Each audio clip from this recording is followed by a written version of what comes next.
Welcome to the Money Insights Podcast, where high-income earners come to learn wealth-building strategies that will take them from high income to high net worth. With your hosts, financial and wealth-building experts, Christian Allen and Rod Zabriskie. Welcome into another episode of the Money Insights Podcast, where we talk all things money and business. My name is Christian Allen. I'm with my co-host. You know him as Rodney the Pod Zabriskie. Rod, what's up, man? Hey, I'm doing well, and I'm excited to be here. I'm excited about today's interview. Okay, so today we're interviewing Dave Ferguson, and we're going to talk both money and business. We're going to learn a little bit about how Dave built a prolific business that now consists of 19 locations, and I think he said 30 partners and 200 employees. And we're going to talk a little bit about how Dave invests the money that he's earned. So obviously, it might be an obvious thing to state, but Dave is both a high income earner, extremely high income earner, multiple seven-figure earner, and has a strong high net worth as well. And so from that, we thought, okay, well, let's figure out how we can do a little bit of both. So we're going to talk first about how he built his business, and then we're going to switch gears and talk a little bit about how he invests in it and kind of what the philosophy is. So I thought it was a really great interview, Rod. I'm excited to get into it, but why don't you talk a little bit or just give us a little background on Dave before we jump into the interview? Yeah, so he grew up in Lansing, Michigan, and he hits on that a little bit, kind of his humble beginnings. Yep. But he commented, and this is my favorite. He says, "I couldn't choose where I was born, but I got to Texas as fast as I could." So he's in the San Antonio area now. He's a true Texan. He is. Yeah, or at he's least been there for a while he's now. an adopted true Texan, I think. Yeah. So but he graduated top of his dental class at Ohio State. He actually practiced as a dentist for a little while and then went back and into orthodontics at Jacksonville University. And when he graduated, he was awarded the prestigious Theodore Gerald Award as the top orthodontic resident. So anyway, he's successful in education, clearly successful in business and investing. And we get to hear a lot about that today. Yeah, absolutely. Dave really is a prolific business and wealth builder. So we are excited to have him. And without further ado, we're going to bring in Dave Ferguson, founder of Celebrate Dental, and, 3 or 4 or 5 other businesses. And listen to the end. The last kind of comment he makes, I think, is golden. Gold. You're right. Listen through the end. Okay, without further ado, here's Dave Ferguson. Welcome back to the show, everyone. We are super excited to have with us today Dave Ferguson, founder of Celebrate Dental. And we're going to talk about a lot of different things, from how he built his business to how he invests. So, Dave, we want to get into both of those topics. Oh, first of all, thanks for joining us. We're excited to have you. Yeah, thanks for having me, Christian. Rod, good seeing you. The same. Okay, so we're going to get into both of those topics, but before we do, we have to get a little bit of background on who Dave Ferguson is, how you got to where you are today. So just kind of give us the high-level background overview, and maybe not just like business, but business, family, education, all those kind of things. Yeah. First of all, thanks again for having me. It's interesting when people say, tell us who you are and how you got here. I'll tell them, well, I'm a poor kid from Lansing, Michigan, and I really am shocked myself that I'm here. What I mean by that is I'm lucky in that I have a beautiful wife, 23 years, 7 good kids, and they still pretend that they like dad, at least, whether they do or not. They pretend they do. So, I like most people, didn't really know what I was going to do, but knew that I wanted to find something that I felt like I could serve the world and make a living and spend time with my family. It led me to dentistry, eventually became an orthodontist and worked in a couple different things. Nothing remarkable in the beginning part of my career. I did a lot of public health stuff, worked for other people just as a employee, W-2 employee in a couple offices, worked for the government for a little bit in a public health setting, and just kept really reading and just trying to research and learn as much as I could about business. And I don't know how much you want me to go into it now, but eventually was able to found a company, Celebrate Dental Embraces, and the other day we signed leases on office number 18 and 19. We're in 5 states. There's 30 partners, probably over 200 employees at this point. So, how I got here, there's lots of stuff that we could probably get into, but maybe that's enough for right now. Yeah, I think that's a good start. And I got to say, I'm feeling extremely outnumbered here because both of you two have 7 kids. I grew up in a 7-kid family, so maybe I can use that, but There you I don't go. have 7 kids. Anyway, that's super helpful, Dave. I think that's a really good kind of baseline, and we're going to dive into a few of these topics as we continue through the interview. So first of all, so you mentioned that you didn't know what you're going to do, but what ultimately inspired you to go into dentistry? Yeah. You just love teeth? Yeah, exactly. I've always just loved teeth. It really came down to I was about to go to medical school. I was even married at the time under the premise that I was going to be a heart surgeon. And all my wife and in-laws thought that's what they were getting into. And one day coming out of chemistry, this kid said, "What are you going to do?" And I said, "I'm going to go be a heart surgeon." And I said, "What are you going to do?" And he said, "I'm going to be a dentist." And I asked him, I said, "Well, why would you want to be a dentist?" And he said, "My brother's a dentist. He works for the government. He works 4 days a week and makes $60,000 a year." And I said, You "Did said you that's the say?" dream. I said, "Did you say 4 days a week?" And so that was kind of the beginning of a long journey. And I stumbled into it, but I'm grateful for it. Dentistry is a great career. There's lots of great careers. The way I look at it is that's the way that I make money, so that then I can try to figure out other ways to generate revenue streams. So dentistry is while I love it and I enjoy it, it's a great career. It's still something that I see as the way that I can make money to go make other money. Yeah, that makes sense. And really, like you have to have a niche, a passion, something that generally you're going to become really good at. And so, if you're smart enough, you can go be a doctor and a dentist. If you're like Rod now, you have to build a financial services company. Okay, so let's shift gears a little bit, Dave, and talk a little bit about how you built your business. And before we get into that, kind of what is it that inspired you to go into business? Because initially you said you were working for other people, you W-2, employee jobs, but then you jump from, and I know there's a long time frame here, but you jump from that world all the way into this world where you're a CEO of a company that manages, like you said, 17, 18, 19 offices. How did that happen? Yeah, I mean, I could say I'm just as surprised as anybody, probably most, especially my wife. But it really started, I think, like most people in business. I mean, I started selling candy at school when I was in 6th grade. I'd go get some Jolly Ranchers at the convenience store for 10 cents, and I'd sell them for $1 at school. And when I had enough money to buy baseball cards in my pocket when I went home, I thought I was rich. And that just kind of started, and all throughout life, that was just kind of what my mind thought of was, hey, how am I going to get an extra buck so I can buy a new pair of shoes? Like I said, I think growing up relatively, humble, I say poor, but there's different levels of that. But Sure. humble, it was just a matter of, hey, how am I going to try to do things to be able to afford some things that I want? And how did it happen? Like I said, I mean, I'm an avid reader, nowadays podcast listener, and it was just listening to talk radio. Even as a kid, I was scared to go to sleep in the dark, and so I'd listen to talk radio when I was 8, 9 years old, and started learning about words I didn't know what they meant, mortgages, and all Yep. sorts of interest rates and things when I was 8 and 9.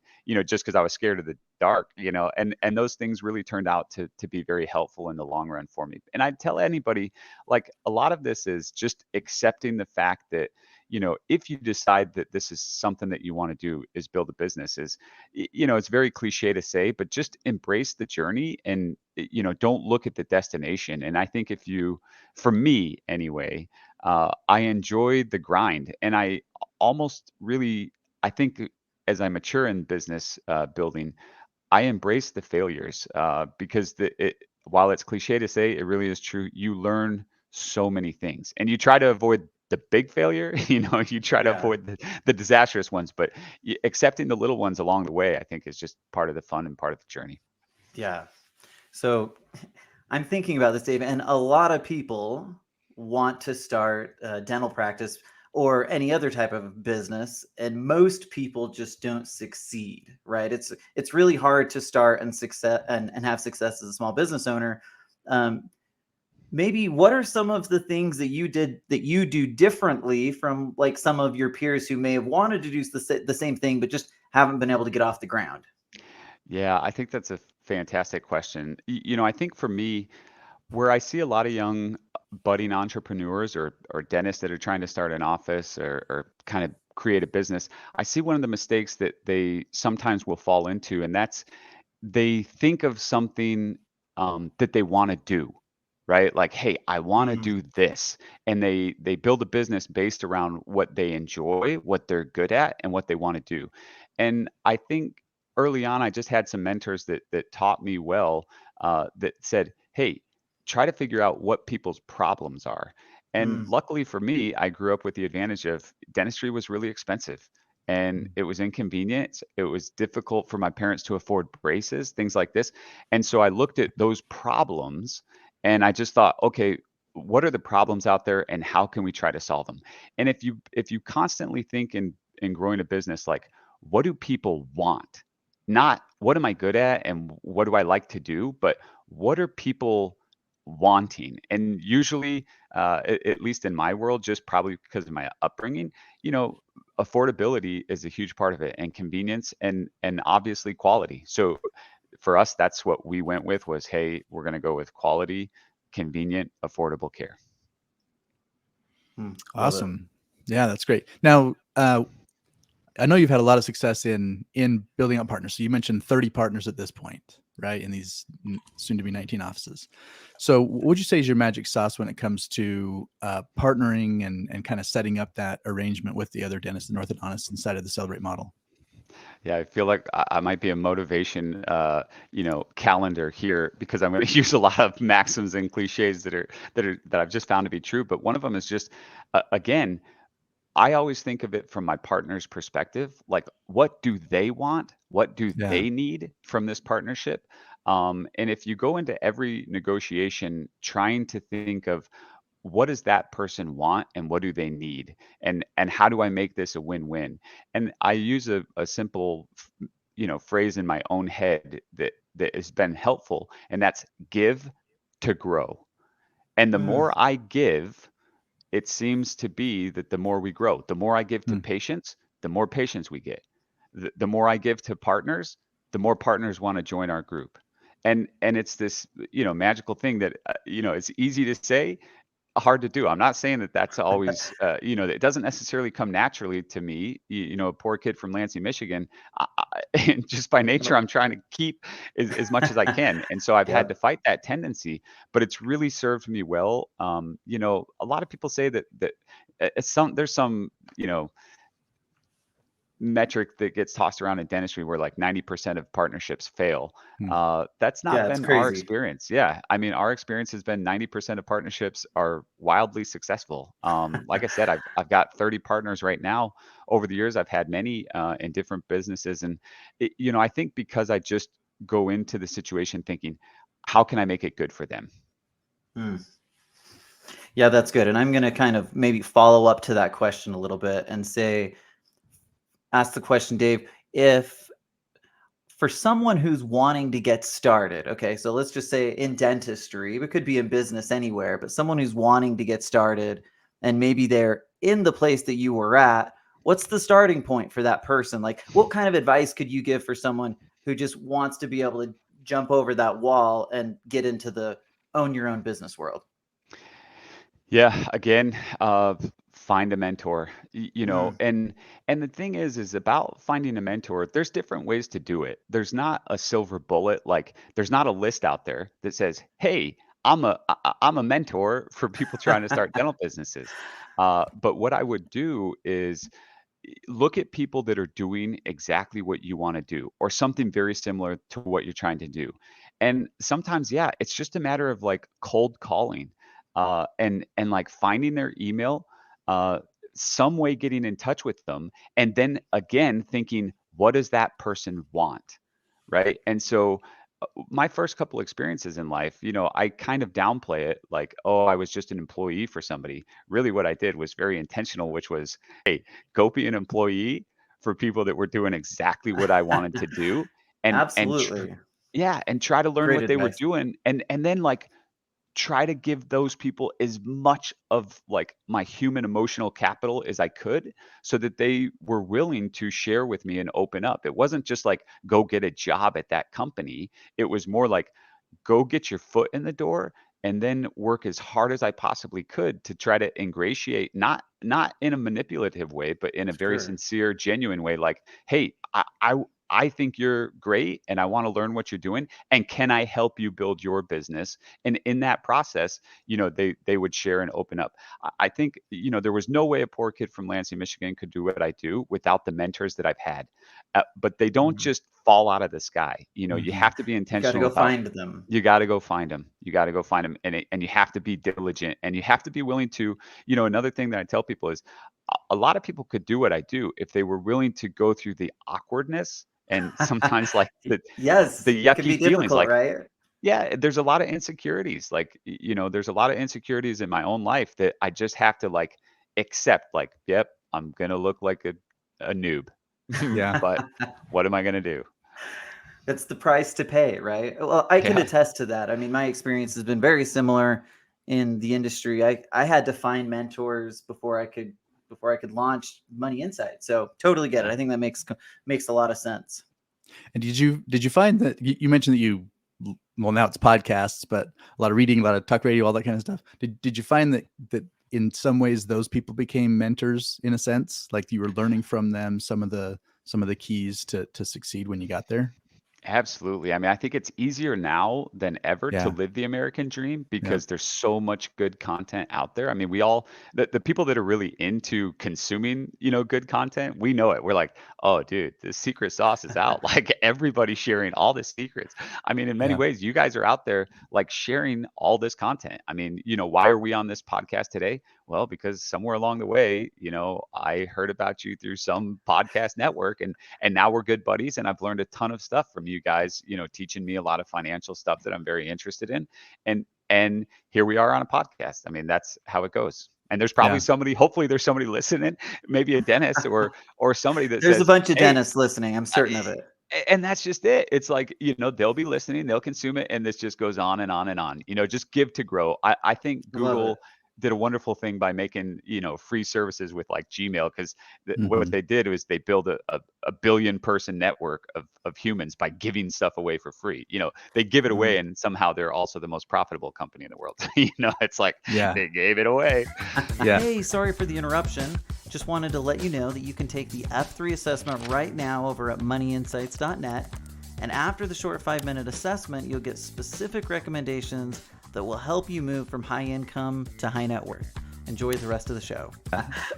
Yeah. And that was a little bit of a leading question, because my point in asking that is just to point out to people that if you don't have that mentor right in front of you, kind of like you were describing with people you're working with, you can still go find them, right? They're out there, and you can tap into them, and they don't have to dedicate any of their day to you as an individual, because like you said, they're just putting that information out there, and the billionaire Mark Cubans of the world are totally willing to be out there, and like you said, he's very profitable in what he's doing, and yet he's an example of someone who's out there teaching and helping people learn. So okay, Great so point.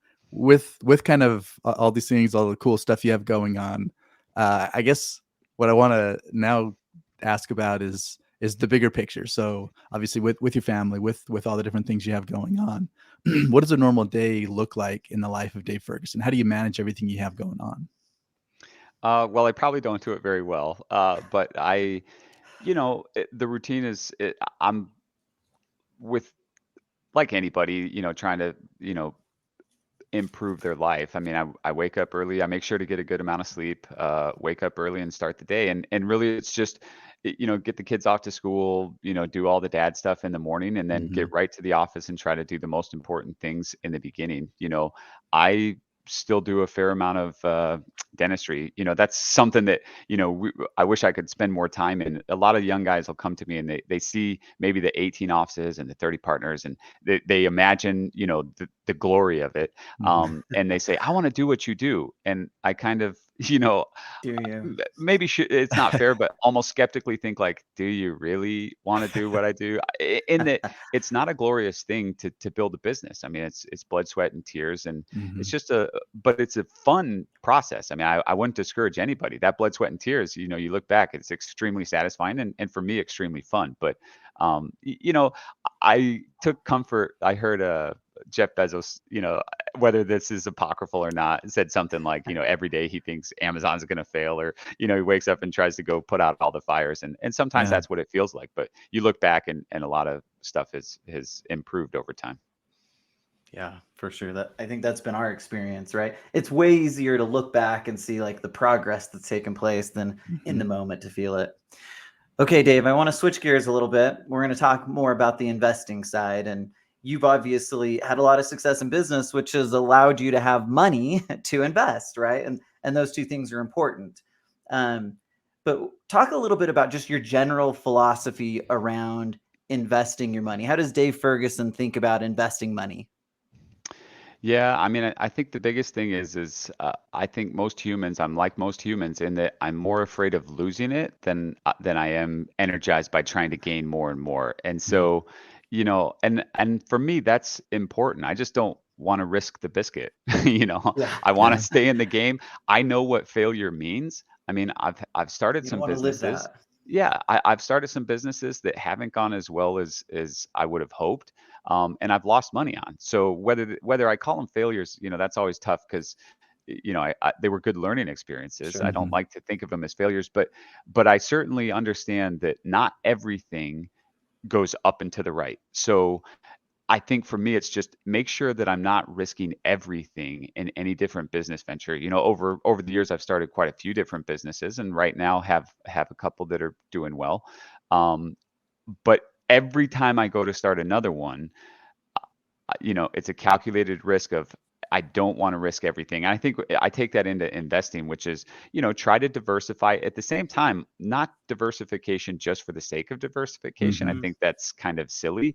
But a diversified meaning very safe, conservative, a little bit more risky, and then you're kind of going for the moonshots. And that's what I think of as diversification, not like 70 different things. It's more just Yeah. allocation to different risk levels Yeah, that in a makes a lot very of few sense. specific things. I like to go deep on a few very specific things and then just change the risk level of those specific things. Yeah, that makes sense.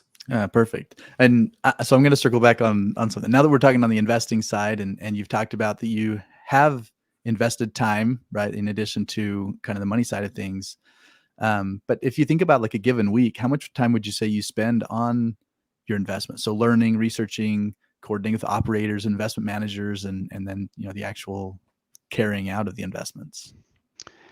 Yeah, I probably should know that better. I would say probably 3 hours a week on Okay. kind of managing just kind of the investment stuff and Mhm. talking with people and making sure that that I'm not messing anything up and the IRS isn't gonna come Yeah. take my kid's dad away or something. So Yeah. yeah, probably a few hours a week. Now, if you're talking about consuming content and learning more, even though I don't do many of those other investments, I'm certainly always listening to more. So if you counted all the time that Yeah. Let's count that. yeah, if I'm studying investment stuff, I would say probably 15 hours a week. And some Okay. people may say, well, when do you get that in? I wake up and put the earpods on, right? I mean, literally, I roll out of bed, put the earpods on, and listen to everything on 2 times speed. You can consume a lot of content. Driving in your car, driving to the grocery store, walking into buildings. I got the earpods in, so probably obnoxious. I don't think my wife loves it, but It is a good way to consume a lot of info. You just got to be careful, right? yeah. Dave, you mentioned that you go deep in different kind of asset classes. What are the asset classes that you like? And I mean, I know we already know, obviously, because we work together, but maybe just tell the listeners what some of those kind of core, not just philosophies, but actual like investment asset classes you like to work with. Yeah, I don't know how detailed we can get, but I kind of see everything as like I want to make the base foundation very stable. For Hmm. me, you guys talk about it, I think, more clear than just about anybody I've heard, but I use whole life, high cash value, whole life policies. There's different names for it out there. Yep. Nelson Nash's, bank on yourself, or, I don't Hmm. know all the different names that are out there, but high cash value life insurance is something that I put as much money as I can. I overfund those policies. I put it in there. It's very safe. I love it because it's protected from creditors. You can take tax-free loans. You can use the arbitrage of compound versus simple interest. So that's kind of my foundation. And then, like many people in the world, I go with the oldest, most successful, investment in the world, and that's real estate. I used to do my own, single family, multifamily kind of quads and duplexes and things like that. And I think those are fantastic. For me in my life, it just got a little bit busy. So I've kind of, pivoted towards letting other people manage those. And so just participating in, multifamily apartment syndications is something that I do a fair amount of. And then beyond that, I invest back in things that I know and control, and that's my dental businesses. Um, and other than that, a few things. I'm going for the moonshots. I love crypto. We're having Yeah. a rough spell the last couple of days, but hey, we see it as a buying opportunity, and just cross our fingers. I think there is a place for that. Small allocations for the moonshots, if for nothing else, to enjoy life, right? Like maybe it'll fail, but it's a ton of fun.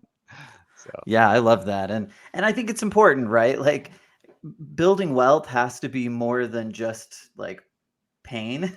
If that makes it has to be fun, right? It's a lot easier to do if you can get inspired and excited about some of the things that are happening. So my experience is that people do better when they're adding a little bit of fun into the way that they invest. Okay, Dave, this is a general question, but one that I think will be helpful. What's the most effective way from your perspective to build net worth? And we may have hit this, but we're gonna re-hit it. Most Yeah, effective way to build net worth.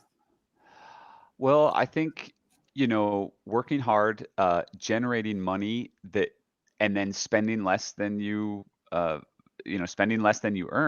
so that you can use that money to invest and actually have the money working for you, rather than you for the money. And that's, again, something that sounds cliche, but if people are spending more than they make, well, then that's kind of a silly question to ask. Like, how are you going to build net worth? You can't if you're spending more than you make. So whatever it is that people are doing, if you are in that situation, then you've just got to understand, well, there's only two ways to fix it. Like literally two ways to fix it. One, spend less money. Two, make more money.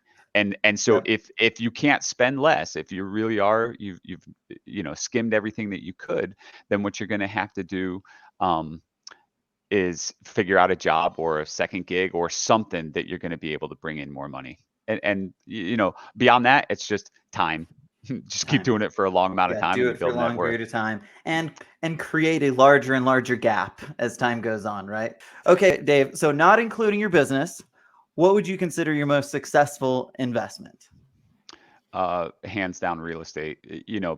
Hands Hmm. down, anything in real estate, because when it really clicked for me was, you know yes, you can have a recession and the value of homes, can go down on paper. I lost a lot of money on paper, but the people kept paying their rent, which meant that Hmm. I was getting amortization of the loan. I was still getting tax depreciation benefits. I wasn't, the only thing I was missing out in real estate, was appreciation, right? Like Yep.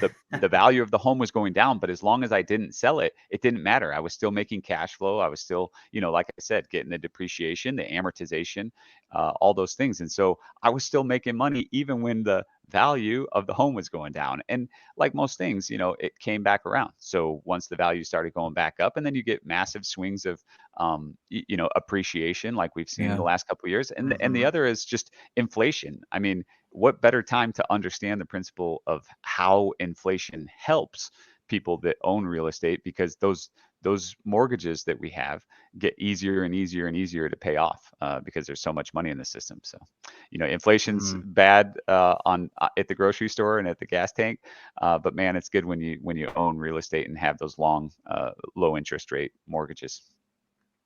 Absolutely.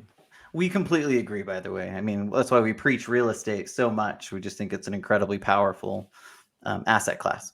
And I think, just as a plug for kind of what you guys do a lot of talking about, it's not just real estate. This is one of those strategies that I think people, if they really understand, I try to tell people, look, I invest in real estate, but right before I do, I put it into my high cash value whole life insurance, right? To get all of those benefits. It's like a free death benefit, right? It's like, oh, and you get a big lump of money, if you happen to pass away for free. You can still invest exactly the way that I do in real estate. I just get a whole bunch of ancillary benefits, along with it. So I think looking for strategies like that, listening to podcasts and learning about them, I think is really what helps you ramp your net worth quickly. And inside of the real estate world, where do you like to invest most? So you mentioned initially that you started in buying your own properties, single family and quads and whatever. So now fast forward to today, where are you investing inside of the investment in the real estate world now? Yeah, and I think this is a really important point. I'm glad you asked the question because, when I say apartment syndications, I didn't necessarily understand what some of these terms meant. And so some people, I think in my mind, I thought, oh, like a REIT, like a real estate investment trust. The difficulty with those are you don't get any of the benefits, meaning there is no tax depreciation. The only thing you're getting is an increase in the value of the stock, but the underlying partners in that stock, they're bleeding out all of the other benefits, and they're just kind of paying what's left over at the end to the people that do that. So I think it's very important that people understand what a private placement apartment syndication means, because with that, they're able to benefit. They don't have to necessarily manage it, but they still get tax depreciation, amortization of the loan, all those things. They participate. At least I participate as a limited partner on those. And sure, the general partners make a bit more money, but they should. They're spending all the time. What I'm doing is trusting. Now, I think it's very important that people find operators that they really know, like, and trust. That's a saying that gets put out there, and because they're not all created equal. So I think that's really important. Find people that like, and trust that invest in those kind of people. Again, it goes back to mentors, and use who they're using in the beginning as you get your feet wet. And as you've been evaluating different operators, because I agree, I think that is the most critical piece. What would you say are the most important factors that people should be looking at as they're evaluating operators? History of deals. I think there's nothing like what I tell. Like, I'm an orthodontist now, and when people say, how do I know you're good? How many cases have you done? Right? It's just the more you do, by nature, the more experience you're going to have, and the better you're going to be, typically, because you will have experienced, highs and lows. You will have seen more, and that just gives you a greater depth of understanding and security that you're going to be able to handle things as they come up. So more than anything, it's just, would I really invest with somebody that came up with a great idea that wants to do it? No matter how smart and wonderful I thought they were, I only really invest with groups that have done it for a long time and have shown a track record of success over and over and over. And I'm not so concerned if they've had a couple bumps along the way, as long as the overall, results of their entire portfolio are good and in line with what I'm accepting. And sometimes I'm almost like, yeah, I'm okay with a couple bumps in the road where they didn't go as well as they thought, because they learned a lot from those situations, and they're going to be better prepared to handle them, in the future. So, when I only see success, sometimes in the back of my mind, I'm like, there might be a fair amount of hubris. There's a lot of groups that have had only success over the past 5 years. And so they can point to, oh, we've only had success. And it's like, yeah, everybody's only had success. So it's like, that doesn't necessarily mean anything.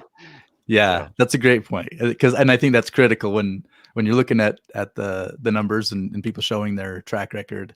if they're only showing you what's happened in the last, especially 2 or 3 years, man, that's tough to move forward and make assumptions going forward Yeah, on ideally that. you want to find an operator that's been doing it before 2008.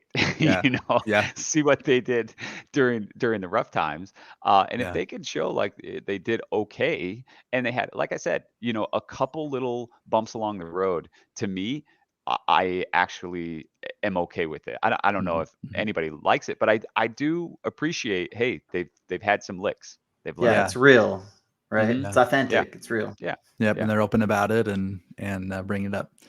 Okay, so now the next one is and a little bit more specific to kind of dentists, or maybe we hear this from physicians as well. So coming out of residency, the big kind of talking points on that is, hey, take max advantage of putting money into your 401k, invest extra in the stock market, stay away from things like cash value life insurance and alternative investments. So what would you say if you were in front of the newbies and they're just coming out of residency, what would you say?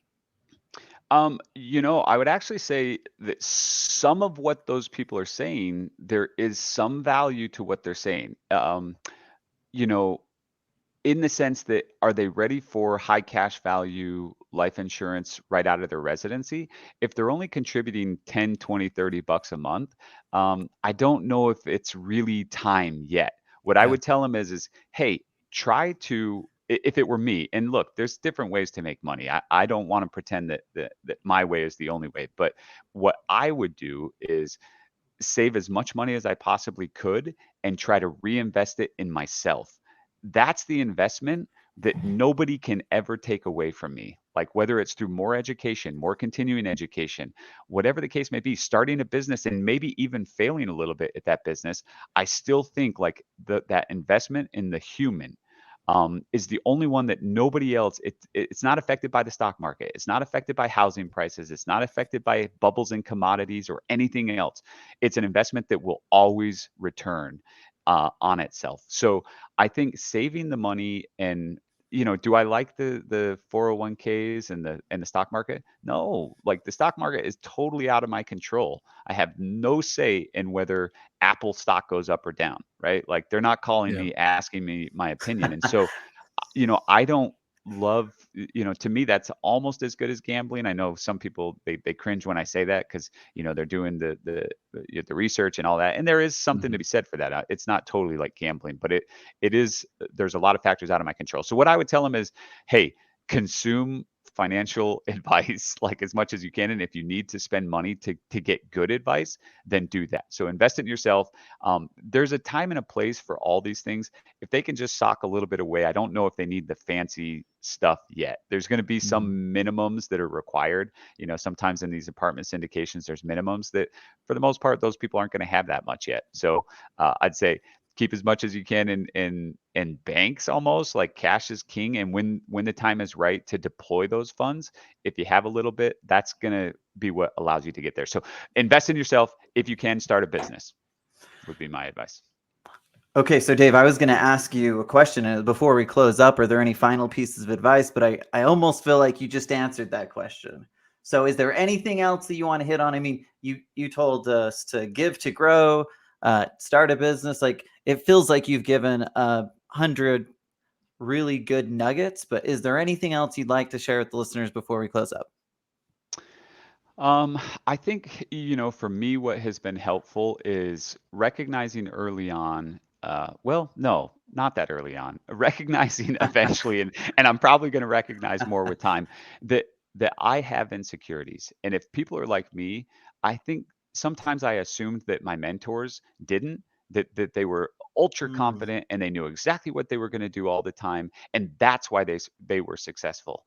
And I think for me, what's been really helpful is the more I've gotten to know people that are really successful, and we really start talking and sharing, the most successful people are actually the ones that are most quick to share their insecurities, Mhm. right? And I think many times, like, it's not the supreme confidence or knowledge level or skill necessarily that makes people successful. For me and the people that I've seen around me, it's that and I didn't recognize it in myself, but it's the insecurities that drive that success. And so with time, I've kind of leaned into those insecurities and said, hey, I recognize what this is. It's the resistance trying to tell me not to do something, and just being able to push through that resistance and then accepting the results. Like I said, like sometimes things haven't gone like the way that I wanted, and just accepting like, hey, obviously there's a higher power that wants me to experience this for better times in the future. And then just realizing like life is short. So whether you find quote unquote temporal success or not, well, you better enjoy the ride. So I think that's the biggest thing is I was blessed and was able to find happiness when I was poor as a kid. And I've been blessed to find happiness with a little bit of money in my pocket. And that's not always been the case when I was poor, and it wasn't always the case when I was rich. It's still the real challenge is finding peace and serenity, not so much a couple extra dollars. So that would be all I'd say. That's fantastic advice. Okay, I love it. If anyone wants to get in contact with Dave, you can reach out to Rod or I. You can find him at celebratedental.com, but you can reach out to Rod and I, and we are happy to connect you. Dave's been a really great friend and connection for us. And so I know he's active working with people and would be happy to talk to people. Okay, that said, Dave, I think that's it for today. Thank you so much for coming on to the show. It's been awesome. We appreciate it, and we'll have you on again. Thanks, Rod and Christian. Thank you for listening to the Money Insights podcast. To learn more about the financial and business strategies discussed in this show, please visit moneyinsights.net. The views and opinions expressed on the Money Insights podcast are not intended to be individual financial, tax, or legal advice. Always consult with the appropriate advisor before making financial decisions. And if you're enjoying the show, please feel free to rate, subscribe, and leave a review wherever you listen to your podcasts. This will help others find the show and learn wealth building strategies for themselves. Thanks again for tuning in, and we'll catch you in the next episode.